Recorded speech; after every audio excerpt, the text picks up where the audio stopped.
All right, hi dogs by nature. Welcome back to Rufio's Film Room.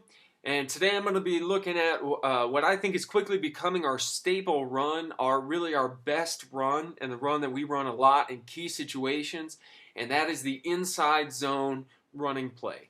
And you got to forgive me because if you listen to it, I could talk about this play literally for hours. I'll try to keep it limited here, but I'm not going to promise anything. So here we see, I just want you to note the situations. It's all 22. We're backed up at our own 9-yard line. This is a play, a situation you see a lot of NFL coaches. We're just going to sort of want to run a couple plays, get some breathing room, get out of the shadow of our own goalposts, make it so that if we have to take a sack or something like that, tackle for a loss, it's not going to be a safety.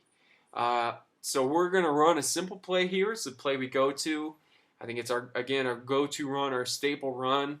We're going to see, this is Gary Barnidge coming across the formation in motion. We're going to see inside zone play. And it's not an explosive play. It's not a touchdown. It may look pretty simple, but it's a nice, 7-8 yard gain. Just to get us some breathing room. And certainly hope if Brian Hoyer would have taken a sack from our own 17, 16 yard line here, that we would not end up with the safety. So it sort of opens up the playbook for us. I want you to note something about the formation. Cincinnati it looks like, anticipating run. They've got a safety sort of close to the line of scrimmage here. Or maybe this is a corner playing off with the safety rolled up. I'm not really sure. But they've got 8 guys in the box.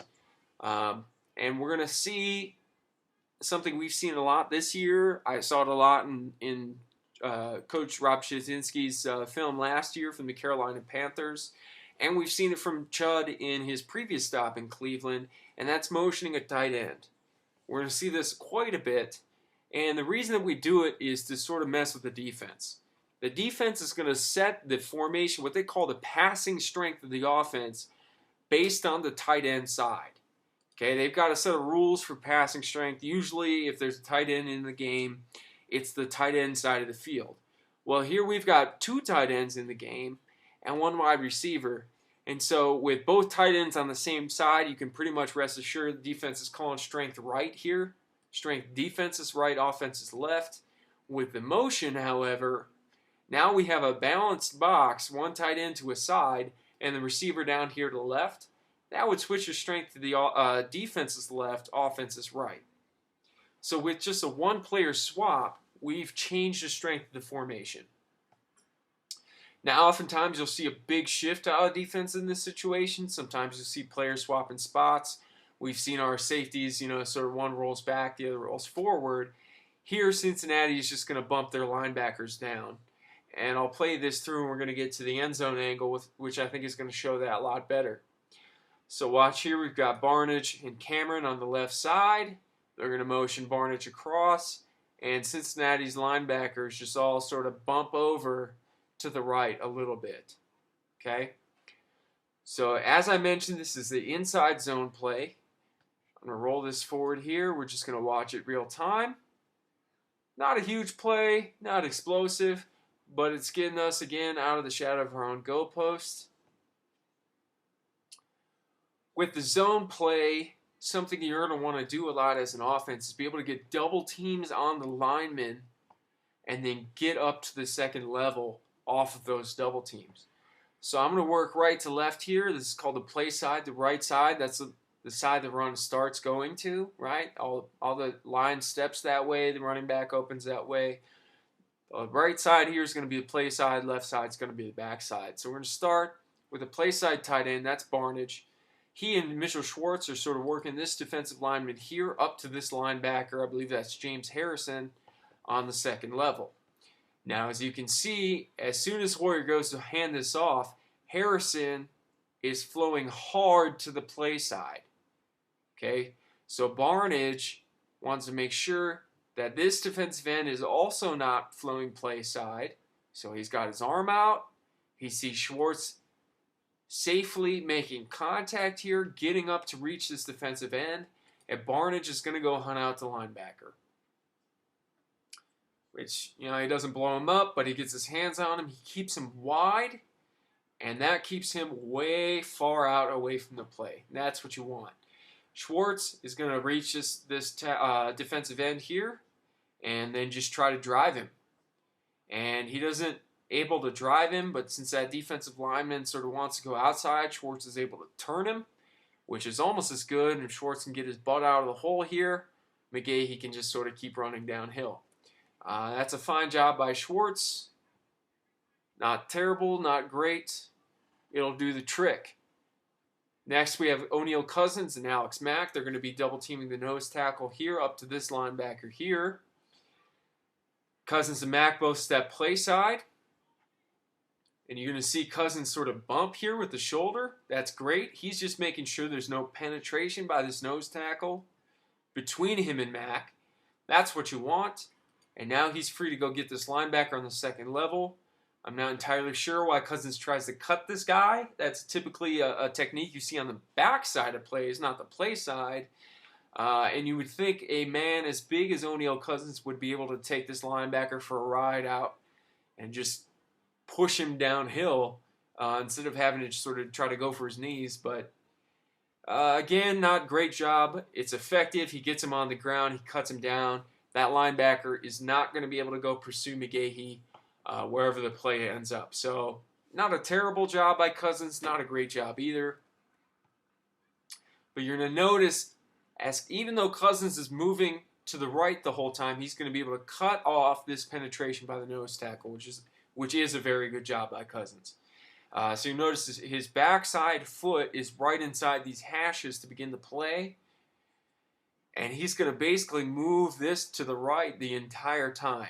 He's never going to be more backside than that. And in fact, as he sort of makes that little bump to the left, his backside foot is wider than it was to begin the play. And that's what you want to see. You don't want to see a big, 320-pound man.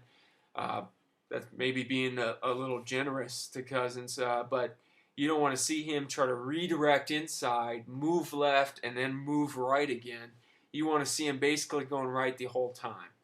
And just sort of use his size and strength to bump off that right there. That's great. Alex Mack, I think, does a fantastic job. This is one of the reasons I love having a good center like Mack who can handle nose tackles one-on-one. Mack doesn't do anything flashy here. It's not a pancake block, but he's able to hold the nose tackle one-on-one. And if you watch right off the snap, watch how quickly Mack gets out there. Despite having to snap the ball and get his hands back up, Mack is able to get his helmet to the play side of the tackle. And that is what you want. Even though this tackle starts with his helmet outside, Mack is able to sort of cross his face, get in front of him, and then drive down the field. That's a great job by Mack. Love seeing this guy play. It'd be a shame if he leaves in free agency. Hopefully it won't come to that. So Mack is able to get his helmet play side. The tackle wants to go play side. That's fine. Mack's just going to keep shoving him, keep moving him off the spot, and handle that nose tackle one-on-one. Great job there. Moving further backside, we have Greco and Thomas are going to double team this defensive tackle here on their way up to this linebacker there. So notice off the snap, the tackle is going to try to penetrate. And so Greco, even though, again, he's sort of on this track, he's on these train tracks to the right, he's going to be able to bump this tackle out of the way back to a place where Thomas can block him. And that way it doesn't become a foot race between Thomas and I believe that's Atkins down the line of scrimmage. Thomas doesn't have to sort of chase him. Greco bumps him, slows him down. I think he holds on a little too long there and just look to separate a little bit sooner. But he is able to at least get a piece of this linebacker as he's coming up through the hole. Now, ideally, Greco bumps this tackle just little enough that he can get to the play side of this linebacker. It's not a perfect world. It's not going to be a perfect world in the NFL. Defenses get paid too. Greco is able to sort of take this linebacker out of the play, get him out to the play side. Thomas, as you can see, does a great job of taking over the tackle. He can't get his helmet play side of him, but what he is able to do is turn him and then get him to the ground, and that is perfect. You got to love that out of Joe Thomas. He's going to create some running lanes for you if you give him the opportunity. But I think the key block on this play is Jordan Cameron. That's 84 right here. He's going up against a defensive end. This should be a physical mismatch for the defensive end. He should be a lot bigger and a lot stronger than Cameron. Cameron is able to do a great job with his quickness, beating this end off the snap, getting to the play side, and sealing him off right there. So this end has to think about coming back to the backside of the play. Now, we've noticed with the rest of Cincinnati's defense, everyone is flowing right hard, okay? If you take one of these players that's supposed to flow to the right and you seal them off to the left, that's a seam. And that's a seam that McGahee's going to see, he's going to hit, and he's going to hit it hard. Cameron on this play is able to do that. So as we watch here again, Cameron gets play side, gets his helmet play side, seals him off, turns him out of the hole. And look at that. Because of the cut block by Thomas, the seal by Cameron, McGahee's able to sort of step through this hole and get a nice 8 yards. Now the reason this is so key that Cameron gets this block is you'll notice Cincinnati has 8 in the box. They have this extra guy out here that just because of the way we have this play set up, he's not going to be blocked. We do have 8 blockers, and if we had really sort of communicated it well, or if we had that player who was sort of a headhunter, or not a headhunter, but you know, really a good lead blocker at fullback, we can send Obanaya or that fullback to the backside of that play to get this guy. In this play, Obanaya is sort of leading to the play side. I think we're maybe just trying to get a good 3 yards, get out of the shadow of our own goalposts. But he isn't set backside to get this guy. In any event, we're leaving him unblocked. So someone before here has to seal off the backside of the play so McGahee has this seam. Because you can see if he has to cut back any further, he's going to cut back right into 24.